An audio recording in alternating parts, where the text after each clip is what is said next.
Hi, myself Shreyukta. Welcome you to my channel Alokik the Learning Space.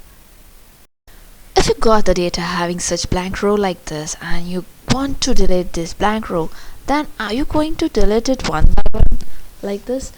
Selecting the blank row, then click on delete. Select another blank row, then delete. Don't you think it's time consuming? Definitely yes.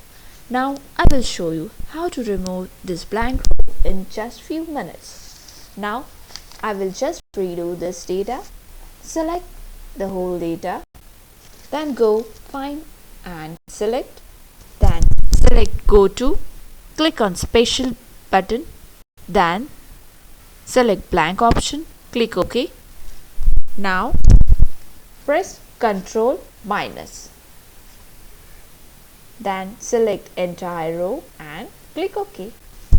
Now this blank rows got deleted. This is how you can remove this blank rows in just few minutes. I hope you have understood this topic. In case you have any doubt, just write in comment box. Thank you.